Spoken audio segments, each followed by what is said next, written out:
Thanks for coming back on my podcast, DW, at short notice. Did that really happen today, that press conference? Uh, it's interesting. The Telegraph has done a great job of covering the war in Ukraine, and they had already sent out their broadcast for the day, and they called an emergency broadcast, which has only happened once before. And it was, for me, with no disrespect to the reality of the lives and deaths of people that were lost on 9/11, which was horrific. It was like a 9/11 experience for me, in that the implosion was so massive, and then it hit again, and then it hit again, and the fallout of what actually took place today is it's happening, and it's so incredible that it's difficult to believe. You're processing, did this really happen? Did I really see this happen? The world has changed. Something has changed in the order of the world, and it really happened, Nikos. For our viewers that don't know what we're talking about, we're referring to this incredibly consequential Oval Office meeting between the president of Ukraine, Zelensky, and Donald Trump and Vice President Vance, in which utter pandemonium broke out. And the relationship between Ukraine and the United States was severed on a very fundamental basis. We heard things that we never imagined we would hear from a president or a vice president directed at any guest, let alone the president of a war-torn country.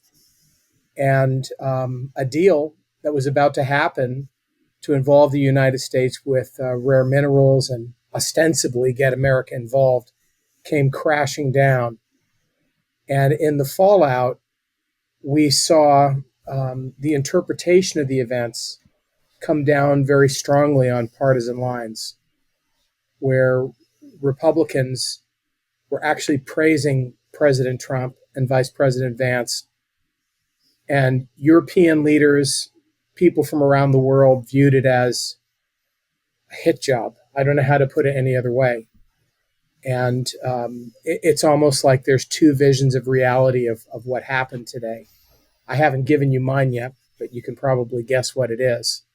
I've never seen anything like this in my entire life. There never has been, never in the history of the U.S., an Oval Office meeting as catastrophic and disturbing as what took place today.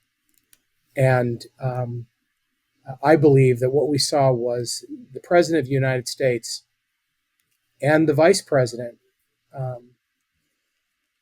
preside over the greatest diplomatic catastrophe America has ever seen from the White House, ever. And they not only presided over it, they provoked it in the extreme. It sort of reminded me of like a school teacher and a naughty schoolboy, and Trump's like this: "You don't get to speak. You know, it's like you don't get to tell us how you feel. You've spoken enough." It was surreal, man. It was just like Okay, an eruption of hot-headedness, you know. I don't know where to begin. How should we break this down? I guess we have to try and find the good in it, like you'd go to a muddy puddle and try and get the gold of something positive, you know. Well, before we can find the gold, I think, though, we do need to do a little bit of an autopsy on what actually happened here. So I'm gonna blurt some stuff out, and you blurt it out with me. This is your show today, but I'll blurt a couple things out. The last week has been a very hard week for the world. It's been a very hard week for Ukraine. In the course of 1 week, we saw the President of the United States describe a democratically elected office holder who has, amazed and inspired the world by enduring simply impossible odds as the Russians have thrown everything at him. Vladimir Zelensky. We saw him described as a dictator by the president. We saw him mocked openly and ridiculed. We saw him harassed by the White House. We saw the United States of America side with North Korea, with Russia, with Vietnam, with Eritrea, and a whole variety of either communist states or authoritarian states against Ukraine and against our European allies.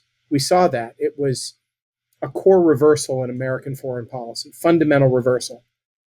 We saw the United States attempt to basically extort Ukraine into taking a deal that would have indentured the next 10 generations of Ukrainians. And then we saw it turn around.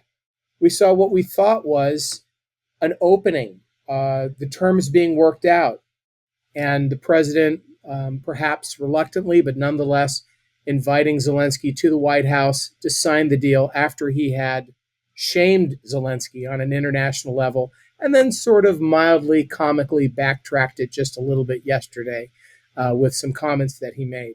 So everything has been upended. Meanwhile, Russians have been declaring victory. They've been praising Trump. They've been calling him their new ally. They've been talking as if he's working directly for them. That's how they're talking on RT Russian television. And the world has just been stunned. We've been shocked. And not to mention the fact that the president had made comments indicating he's essentially siding with Russia, or sometimes neutral and favorable to them, and believing Vladimir Putin, and highly critical of Zelensky. So it's a massive reversal. And the president of Ukraine humbly came to America to sign a deal and was invited to the Oval Office. And as he entered the Oval Office today and he sat down, we thought things were going to be okay. But there was a progressive, growing harassment, as if he had been set up for an ambush led by J.D. Vance, who, by the way, has Tucker Carlson's son working directly for him on his staff. There's some debate. I'm doing more research before I become definitive about anything. All we do know is he works officially for Vice President J.D. Vance and does writing for Vice President Vance. And there is Vice President Vance, who was vicious, derogatory, mocking, extraordinarily ignorant at a level that no American should be, let alone the Vice President of the United States, in terms of what he said, and needling and pushing President Zelensky. And Zelensky took the bait, and he got involved in the discussion. And Zelensky said a few things that incited President Trump, who was also belittling. I mean, they even attacked his clothing. From the minute that Zelensky walked in, Trump was making comments about his clothing. Then you had a reporter making fun of him for not wearing a suit. This is a man who is the commander-in-chief of a nation at war. He's not the first foreign leader to come to America wearing battle fatigues or clothing which are unique to the national identity. But the president and the press chose to mock him for this. And they essentially presented a scenario where he was completely in debt to the United States of America. Without the U.S., there would be no hope whatsoever, even though he said thank you hundreds of times, including today. He didn't say thank you enough on camera for Vice President, who tried to present him as someone who was ungrateful, who was litigating his case when asked a question. So there are two ways to look at what happened today, and it was a horror show. I mean, the ambassador to Ukraine had her head in her hands, just hiding it. Rubio was just looking down, and it went from bad to worse to worse to worse. And Trump just reached a crescendo of critical, nasty, vile statements made to Zelensky. I have to say that Vice President Vance did not reflect well upon his country or himself today. I think the most generous way I could put it is he did not reflect well on decent humans. He did not reflect well on the United States of America. And for many of us, he shamed our country and disparaged a guest in a way that was completely unconscionable. It was not acceptable. Really appreciate you putting it so vivid to get the feeling of what Americans are feeling, like yourself, patriots. You know, it's I can't imagine what you're going through to see It's your terrible. country. Yeah, It's beyond belief. yeah. You know what's even worse? I'm going to tell you what's even worse. Nikos, you and I are both conservatives. We are men of faith. We're not sympathetic to the Democratic cause in broad terms as a political movement. There are many things President Trump has done for which I applaud him. I stand behind him. I agree with him. I'm thankful for him. His foreign policy is a disaster. It's the worst foreign policy. I mean, Biden was a disaster. What's different here is we're actually turning towards the Kremlin. We're abandoning a moral, values-based, pro-American position for a transactional, internationalist, pro-Russian, pro-Kremlin position. It's unconscionable. It's just simply, terrible. But I'll tell you what's really troubling for me.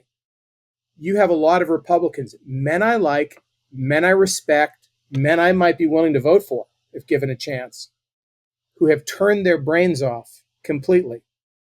And their attitude is, we're going to take whatever the White House says, end of subject.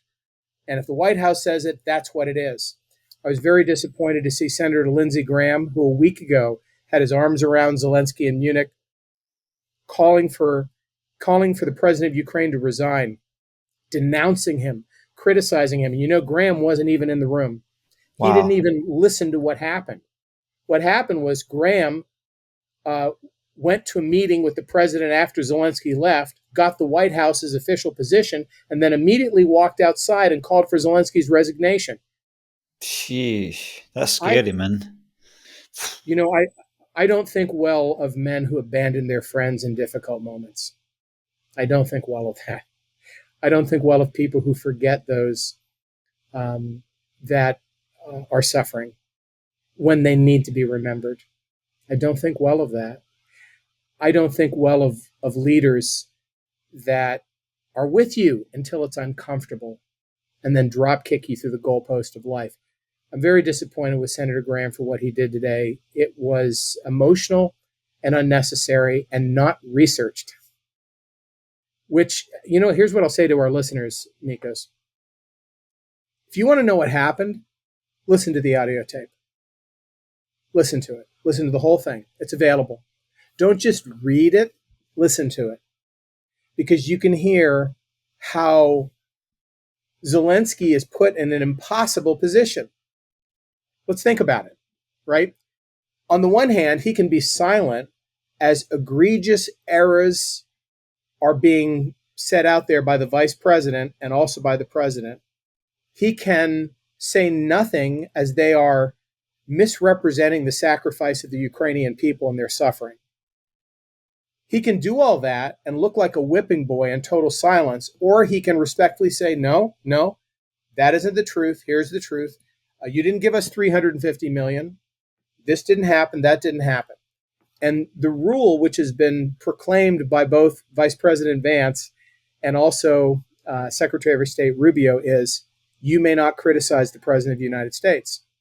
Well, the problem is if you invite somebody to a table to discuss or to negotiate, you're supposed to allow everyone to be able to say their piece or to at least be able to share their perspectives. And the one unpardonable sin is attempting to say anything that might contradict the president. So, for example, President Trump has run on a platform saying, when Biden was president, Putin gave up, or Putin did this. When Obama was president, but when I was president, Putin was great because he feared me. And Zelensky said, to be clear, and the reason why this came up was the question had been asked, what about security guarantees today? And President Trump's like, we don't need security guarantees. I'm the security guarantee. Putin's going to do what's right. I trust him. He will not do something which goes against me. I'm confident. And Zelensky said, but he already has done so. Remember in 2019 when you were president and when I was negotiating this, and Putin broke his word, violated the agreement, and was untrustworthy. And that's happened over and over again. That infuriated Trump because essentially what Zelensky did was said, we need security agrees. And actually, he's broken his word with everybody.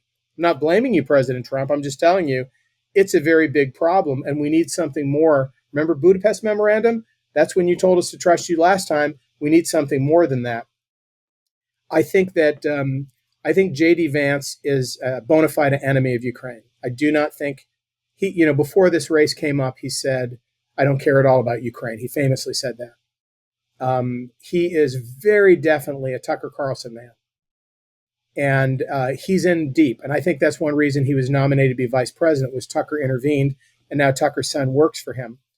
So, I mean, Tucker is the closest thing to a pro Kremlin a mouthpiece in the United States as anyone on the planet, and JD follows Tucker's basic worldview and mantra.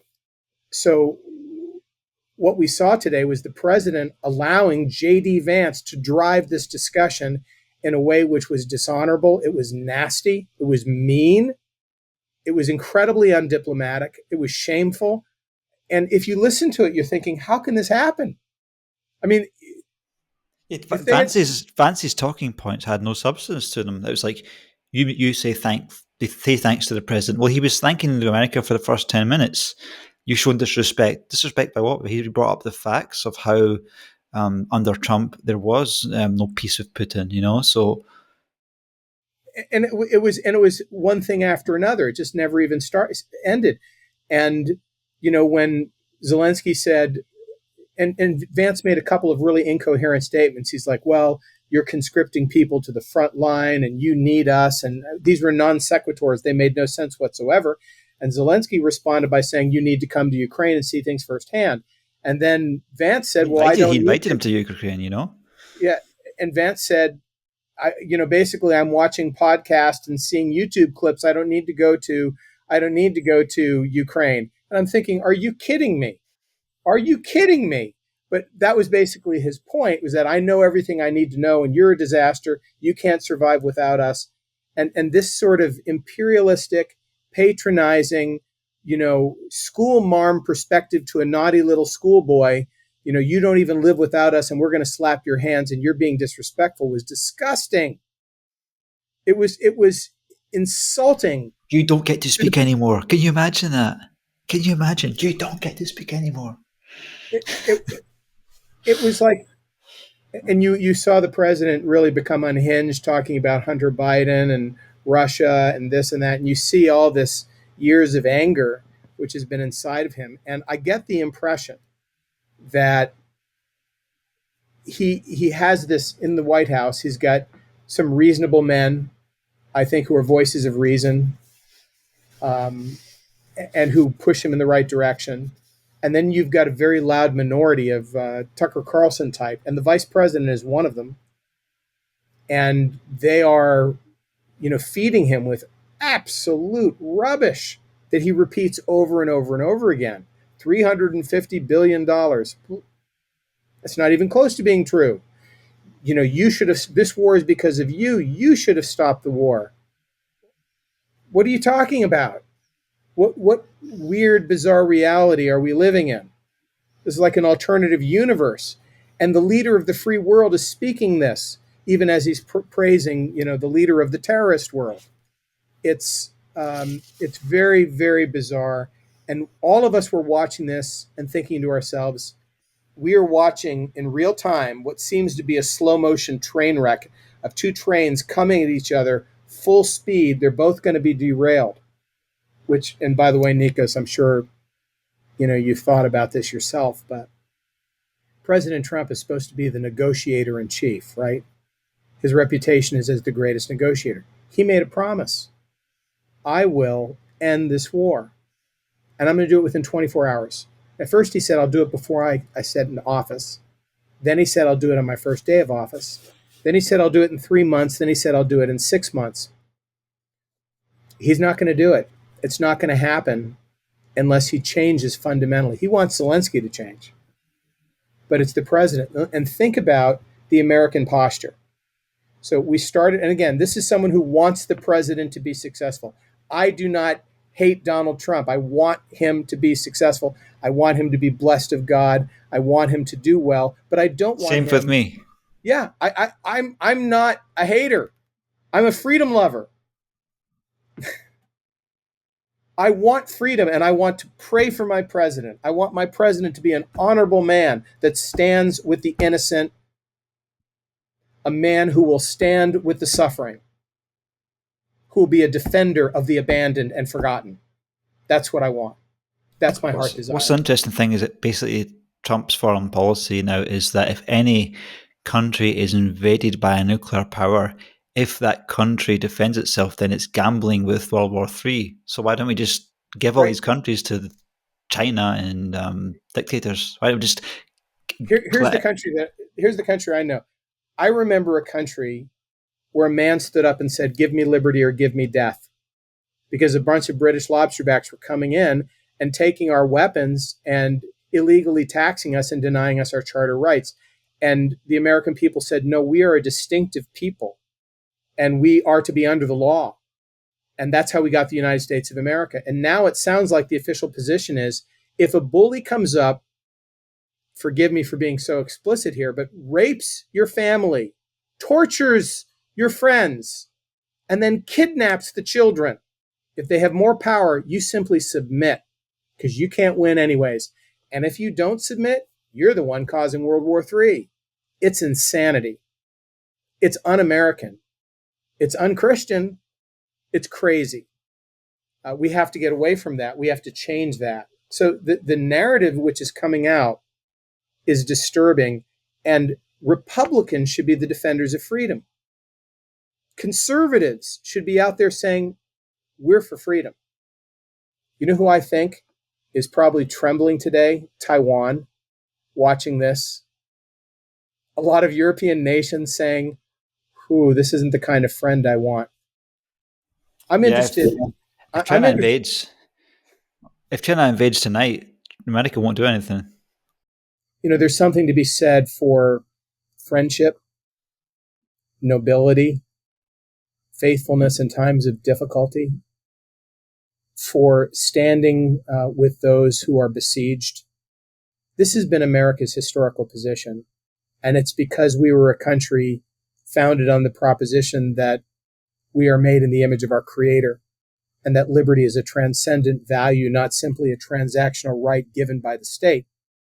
That's our belief as Americans. And if we don't project that around the world and we succumb to Maoists and Marxist Leninists and authoritarians and kleptocrats, when we do that, we're essentially denying our birthright and we're going over to the other side. We've adopted the thinking of Genghis Khan and the gangsters and rejected the thinking of Jesus Christ and the founders, insofar as we said our rights and our liberties come from our Heavenly Father. As a nation, we said that. That's how our documents began. And we began with a fight. And by the way, in that fight, we had help. We had the French helping us. We had the Spaniards helping us. We had the Dutch, a great degree, helping us. So the idea that people help each other fight for freedom is an old one here in the United States of America. And you Scots know all about that as well. Thanks for painting so clearly. You're such a great way of speaking and way of bringing these fresh thoughts about these painful things to the. I wish you could have had 5 minutes in the Oval Office to speak these things to Trump and Vance. You know, it, It's interesting. I think that, first of all, I want to be respectful of both those men. Right now, it's more difficult than usual for me to do so. And actually, the person who is the hardest for me is the vice president, because I actually have come to expect this from the president. But the vice president today acted in a very serpentine manner, like a snake.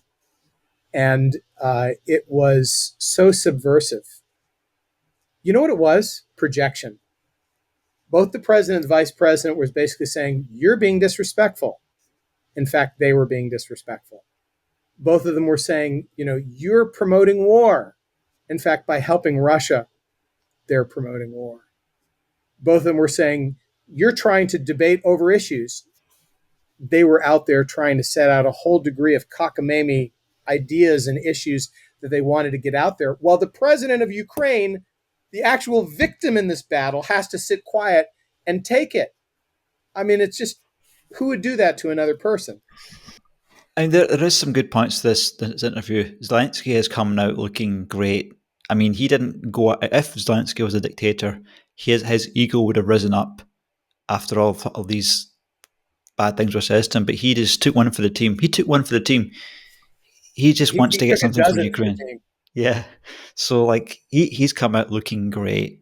Trump and Vance, they've basically the only people they're looking great to is their hardcore fans. Except And Nikos, but the problem is that Americans are just saying what they're been told. The vast majority of Americans will never listen to what happened at the Oval Office, but they're hearing this chorus, a cacophony of speaking from senators and from others saying Zelensky's terrible, Zelensky needs to resign, they disrespected the Oval Office. The only person I saw disrespect the Oval Office today was the executive branch of America. They disrespected him. President Zelensky acted like a man. He acted like a man. He was respectful. He was not disrespectful. I mean, again, I challenge our listeners. Listen to the audio recording. You tell me. well, even better, watch the video because you see Zelensky's facial expressions.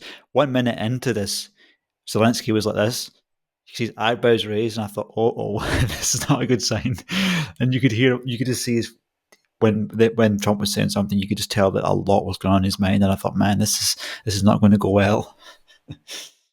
I think we're gonna in the future, history books are gonna talk about this, and they're just going to. I mean, it's all recorded, so people can watch it. You know, in the past, these meetings were behind closed doors. This is all recorded, which means it's a slightly different world. I've been reading the different tweets and comments that have been coming out. Maybe you have too, Nikos. And if it's a Republican in America, I mean, this is the greatest day in America. Our president fights for our country. It's just a crazy talk. If it's a European, they're so stunned. The European leaders are stunned. Now, somebody might ask, how is it that Sturmer and Macron could be so successful? I think it's a lot of things. I think, and you may laugh at this, but if you watch the comments of President Trump in all those meetings, he praises the women and the men for their clothing, their looks, and their accents. The Ukrainian accent is not attractive. The British accent to an American ear. A Scottish accent is attractive to an American ear. A British accent is attractive. The French accent is the greatest to an American ear. A Ukrainian accent is irritating to an American ear. Not to me, by the way. I love the Ukrainian accents. But to many Americans, the Slavic sound does not fall sweetly on the ear. And Trump is a very visceral man. He responds to how do things look, how do things feel, and to power plays that take place within a room. Well, Macron is incredibly charming, and he just utterly charmed President Trump. Sturmer was also respectful, charming. Trump talked about his accent when they were talking. But the bigger issue is there was no tension between England and America, no real tension like at this level between France and America. It's all behind the scenes. Plus, there was no covert operation going on in the White House to break American relationships with England or France, where there definitely is one with Ukraine. So you have this poisoning which has taken place. By the way, I am so glad. I'm so glad that the Bible reminds me, because I forget. The Bible reminds me that the heart of the king is in the hand of the Lord, and like the rivers of water, he turns it whichsoever way he chooses. That's And right. I have to remember that, because at the end of the day, whether we're talking the great kings of ancient Babylon or we're talking the leaders of today, God can raise up a single individual for good, or he can raise up a Haman for evil. He can put a Queen Esther, he can put a Haman within the very same court. And at the end of the day, we have to realize that while we have work to do and things we must say, battles we must fight, there's a spiritual battle going on, which is not small, which is definitive, actually. And if we win that one, we win all the others. So we don't ever want to forget that, which is why no matter how grieved I become, as I am today I'm ashamed to be an American. I love America. I love my country, but I'm ashamed of what America has projected to the world. Let's put it that way. I'll always be proud to be an American, but I'm not proud of what we projected. That would be a better way of putting it. Yeah, probably the production lines in Russian militaries are now ramping up the tank production and the arms production because they see less support coming. So now they're going to even more all in to attack Ukraine, push harder, push harder. We might end up losing Odessa, Kherson, and Kharkiv, and you might have another. We might have refugees all the way up to Kiev. Another 10, 15 million refugees coming to Europe now. Okay, you're talking about the stuff that nobody wants to talk about, the hard stuff, and it's hard to talk about these things, but we have to discuss them. Every mile that Putin takes means that women and children are raped and kids are kidnapped. Every mile. It's not if, it's not maybe, it's a fact. It happens. Every mile there will be horrors that take place. If he were to take Odessa or to move towards Kyiv, we would see a renewed refugee crisis bigger than what we saw in 2022. We had 5 million refugees in 2022. Some of them have returned home. By the way, it was so upsetting to hear President Trump say, well, he could have taken you in 2 weeks. And Zelensky said, well, they said 3 days. The disrespect for what the Ukrainians have done, it's just incredible. This is how you treat people you hate, not your friends. You teach This like is a how game you of football. Yeah. This is how you treat, mortal enemies, not honored guests and heads of state. And even if they are an enemy, when you invite them into your home, you treat them with honor and respect. Have you ever been in the Middle East before, or have you ever Yeah, been in the I've been Arab? to the Abu Dhabi. Okay, well, maybe you've experienced this, but even in the Middle East, where we have such different values, if you're a guest in the home, you're treated with respect. Yeah, for sure.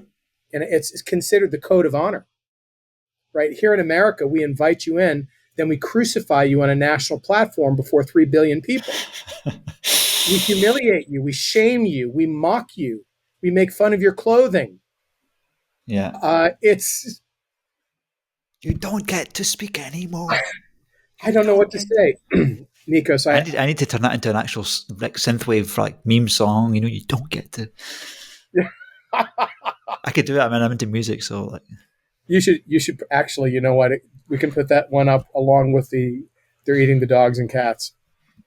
Yeah, yeah, man. That was really funny when that came out. Um, you know, Zelensky said, and I'm going to quote him right now. So Vance says, to come to the Oval Office of the United States and attack the administration that is trying to prevent the destruction of your country, which of course Zelensky did not do. And Zelensky says, you've asked a lot of questions. Let me start from the beginning. First of all, during the war, everyone had problems, including you. But you have a nice ocean, and you don't feel it now, but you could feel it in the future. God bless you now. God bless you. God bless you. And Trump interrupts and says, you don't know that. Don't tell us what we're going to feel. We're trying to solve a problem. Don't tell us what we're going to feel. And Zelensky says, I'm not telling you. And Trump just hammers him and says, you're in no position to dictate that. And that you can see Zelensky is like, well, hold on a second. I'm responding to Vance nonsense, and I'm trying to do it very respectfully.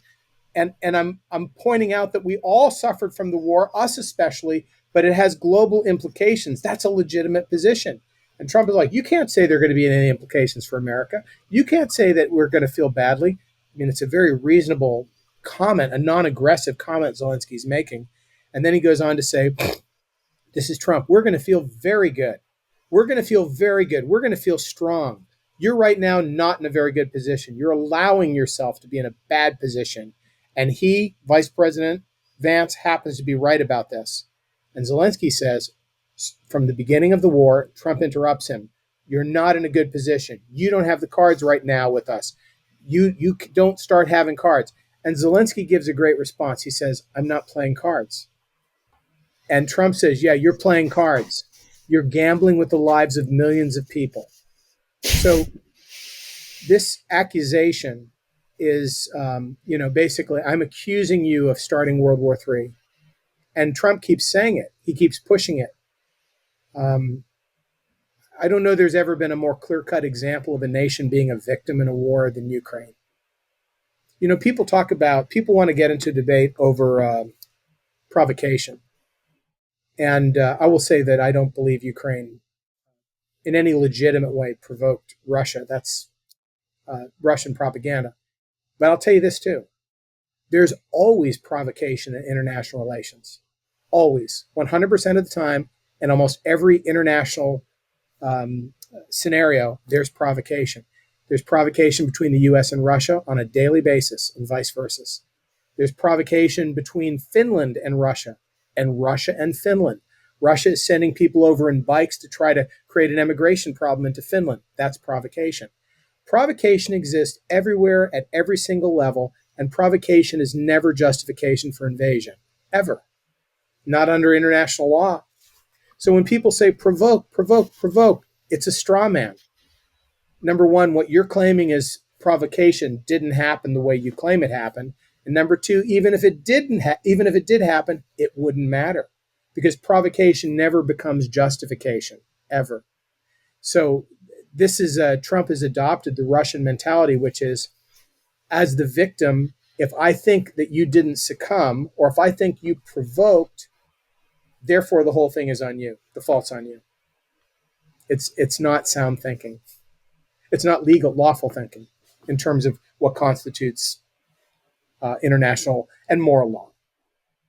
Your law skills are coming through. It's fantastic to see this mind that's able to condense a lot of these situations that we're seeing in so few words, but powerful words. That's a really God-given talent, man.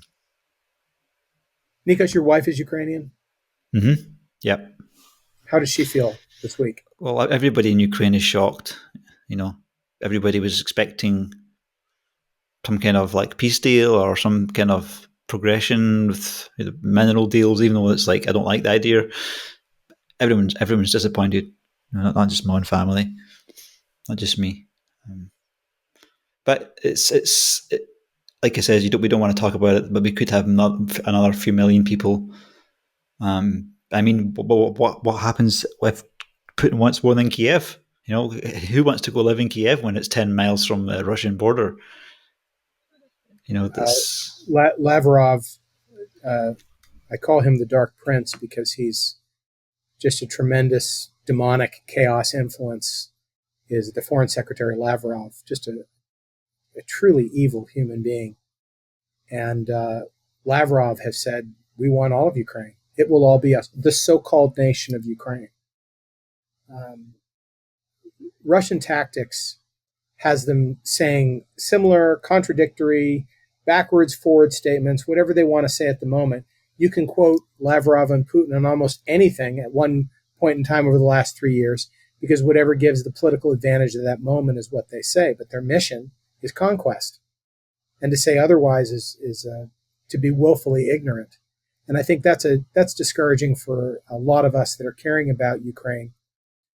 Nikos, I would respect people who said, I don't want America to get involved. I don't think it's our responsibility.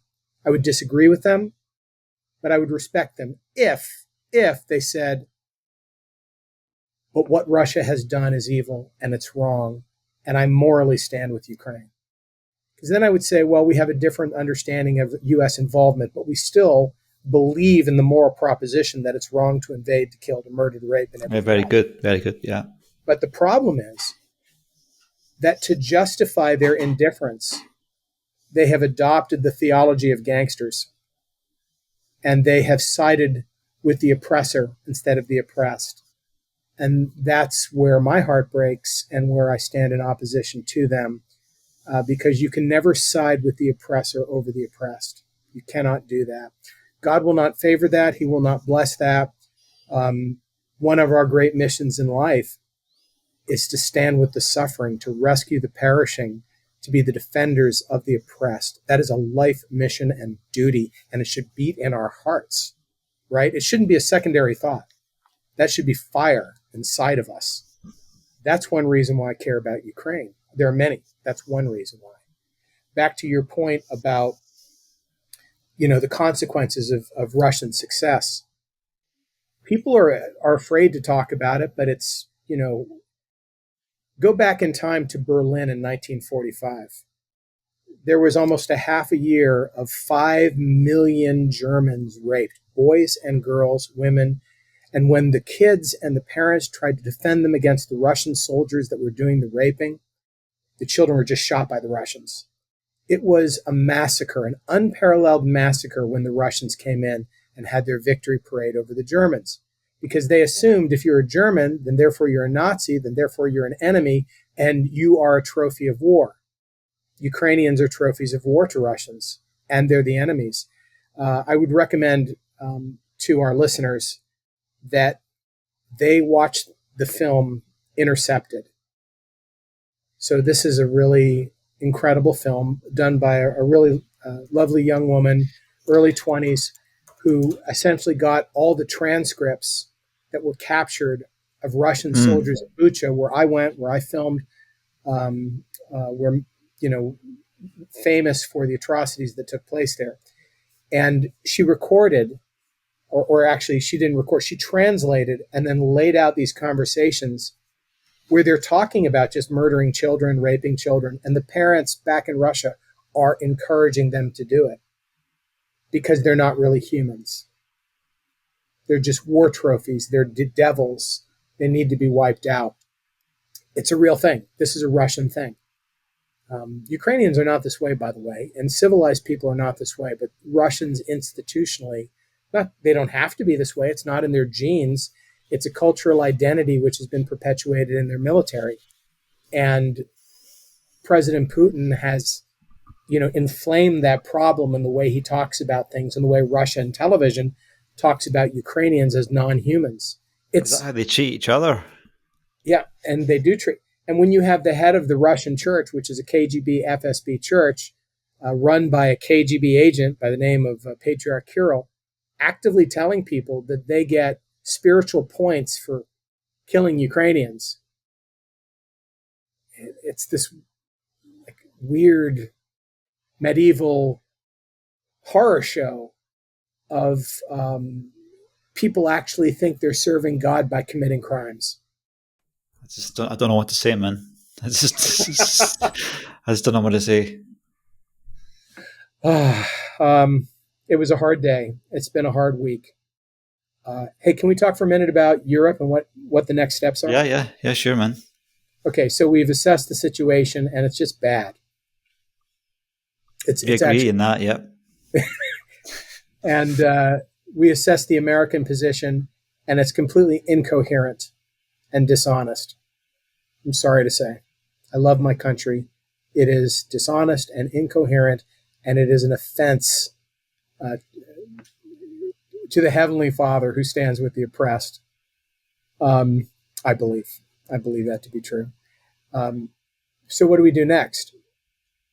Okay, my view is this, that while Zelensky and Ukraine should maintain a very warm, respectful, non-adversarial position to America, and we should be that warm, respectful, non-adversarial, it would be foolish to believe at this point that they're going to win over Donald Trump.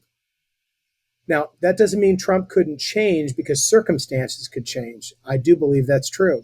I believe there are things that could happen which just turn it back around over here. Let me give you one of them. So one reality is that in any way you look at it, Donald Trump made a promise to the world. I will end the war.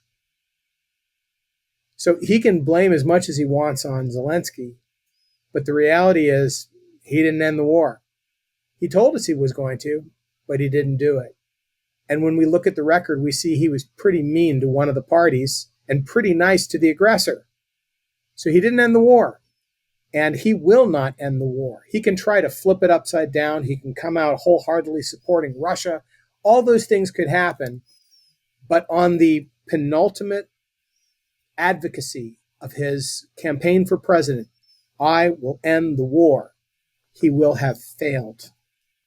And what that means is that he's either going to have to accept that failure and eat it, blame it all on Zelensky. Or alternatively, he's going to have to nudge things in such a manner that all of the niceness, the largesse, the generosity he's shown towards Russia, he's going to have to adopt a slightly different position towards Ukraine. And what he wants is for Ukraine to come sniveling, groveling, kissing the ring finger and all of that. I hope Zelensky doesn't do that. I don't believe he will actually. I hope he's respectful. I hope he's thankful. I hope he's gracious, but I hope he doesn't grovel. Nobody wants to see that except for President Trump. So Trump has a problem. He's got a really big problem.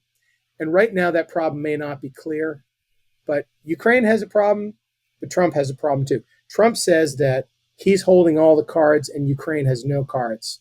I don't agree with that.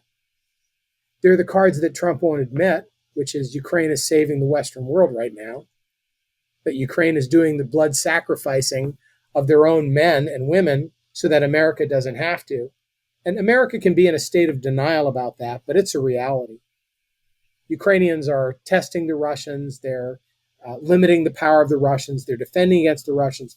This is clearly a benefit to the United States of America. That's a major card, any way you put Saving it. so much money for America's need for long-term military developments, and it's just the most expensive thing for the American military is looking after injured soldiers. Yeah, right. So it's extraordinary that we don't see that. It's just absolutely bloody extraordinary that we don't see that. But the other card that Zelensky holds is Trump's failure. So, I mean, if this doesn't happen, he can blame it all he wants on Zelensky, but the world still sees, the world has been watching. And Trump, likes to think of himself as the most powerful global leader who commands the greatest amount of respect, who is unstoppable, who always gets the deal done, who always takes care of things. And meanwhile, Europe is looking at him and saying, okay, Mr. Trump, we're your friend, we're for you, but we don't trust you, so we're going to do everything over here on our own. We're not going to, we'll work with you, but not on a matter of national security because we don't trust Tulsi Gabbard, we don't trust you, we definitely don't trust Vance, and we see what you do to your friends. So we're just going to smile and shake hands, invite you to see the king, but keep things at a bit of a distance. Thank you very much, sir. We see how this game is played. It's a messy world because it's far better when friends stick together than when they divide against each other. But what in the world is Europe supposed to do? I don't know. I mean, Europe's struggling right now. Things are very economically difficult. The UK army has, I don't know, 60,000 people or something like that. A lot of these defense companies, they make tanks to fight. They make expensive tanks that are not designed for mass production, just because they plan for a war of insurgency. They don't plan for a real war like Russia has. A lot of their tanks are cheap, but we make our tanks cost 10 million, 20 million. Yeah. Whatever it is they cost, because our companies are just print for profit and militaries are designed for profit and low production. Now, it's a problem. It's not like Europe can just immediately step in and take the role of the United States. They've been behind for. This is a positive that President Trump has advanced, and we can thank him for this. And that is that we're seeing Europe begin to take responsibility at a much higher level. And that has only happened because Trump has forced the antithesis, pushing them to the place where they have to do it. That's a good thing. I don't think it's a good thing at the expense of truth. I don't think it's a good thing at the expense of friendship. I don't think it's a good thing at the expense of honor. But I think in principle, yes, of course, we want to see Europe take greater responsibility, and they have no choice. They have to do it now. They have no choice. But the thing is, European is like they say we have 10 times the economy of Russia, but you don't have the means to produce economies of scale that Russia has for land warfare. You have these tanks, that everything's so expensive, but it's vulnerable to drones. Also, really, I don't know that you have. I don't know that you have sort of a response of in Russia. It's very simple. Putin tells you what to do and you have to do it, or you get shot and you go to jail. Simple. Yeah. I mean, you can raise 1 million people. There might be some detractors, but they're going to end up in jail. So you do what Putin says, or you die, or you have your liberties taken. In England, it doesn't work that way. The prime minister has a clear head. He sees what's going on. He wants to do the right thing, say, but that doesn't mean the average UK citizen is going to want to, change their life for Ukraine. This is what they all don't. This is what people just don't realize: is Ukraine has done the biggest favor in the world to everybody. What they have been through is extraordinary, and it has meant that the UK and Belgium and the Netherlands, France hasn't had to do things at that kind of a scale. Yeah, I think I'm not so hopeful for Europe. I mean, European leaders are saying a lot of brave things because of the wisdom of the crowd, and I hope some of them genuinely believe what they're saying. About this bad meeting tonight. But where was Europe when Russia invaded in 2014, 2015?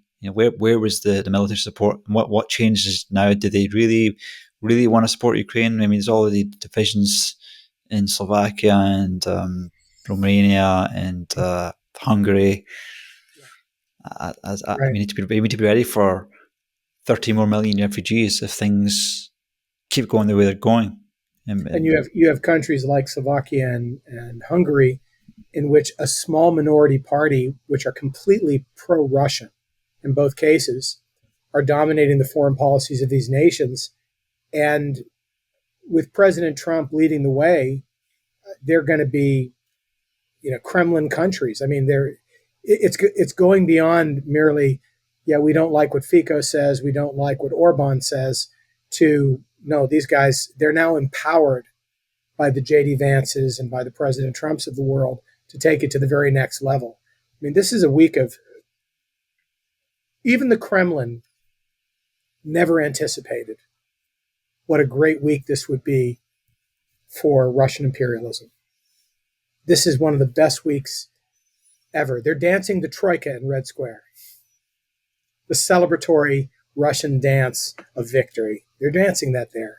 And they didn't have to fire a single shot against the United States to get it.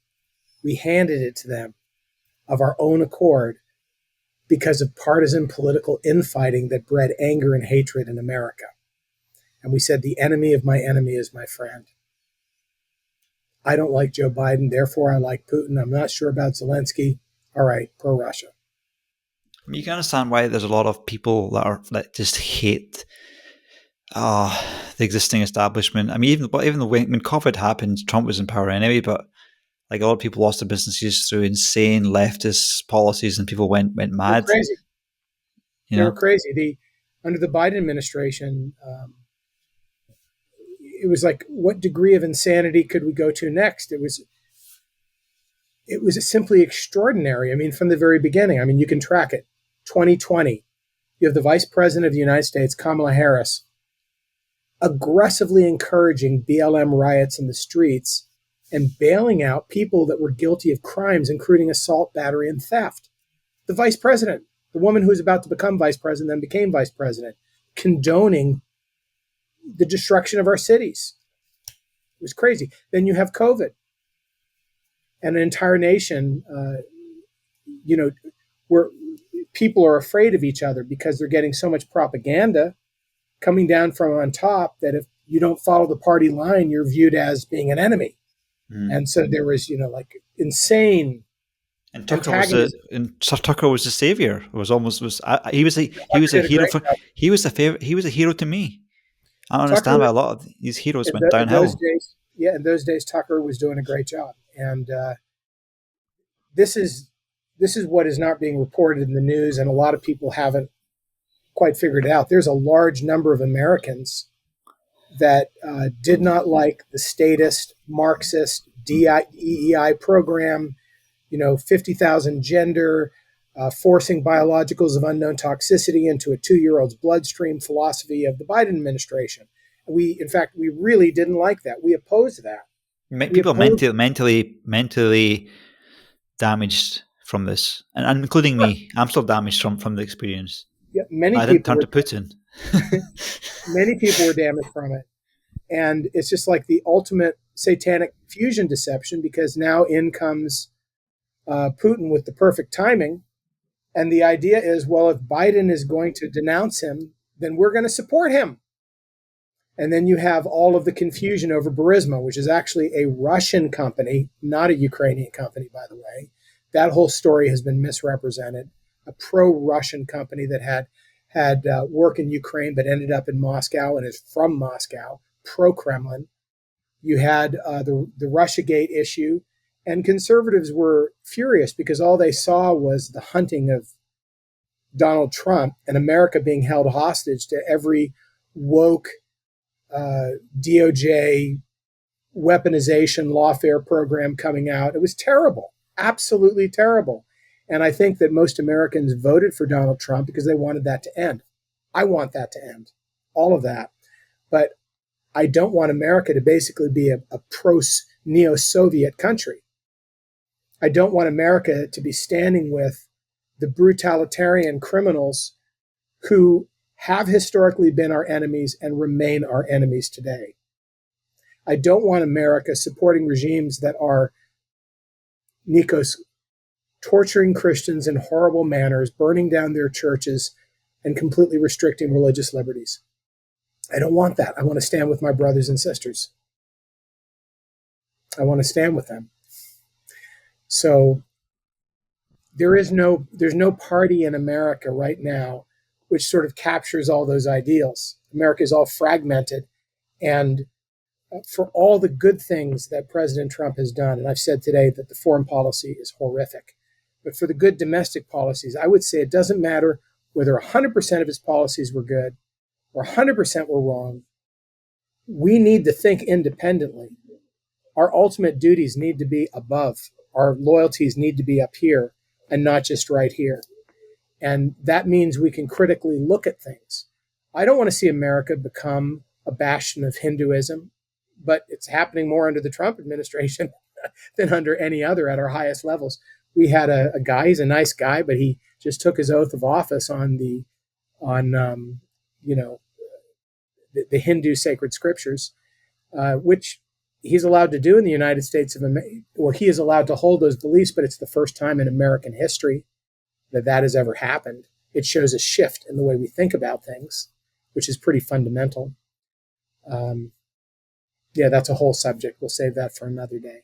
The point is we need to be able to think like principled people and independent thinkers, not just partisan activists, or we'll find ourselves in exactly the situation we're in right now.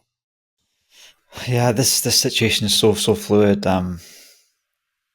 Thanks very much for coming on tonight, man. Appreciate your time. Hey, Nikos, it's a sad day, right?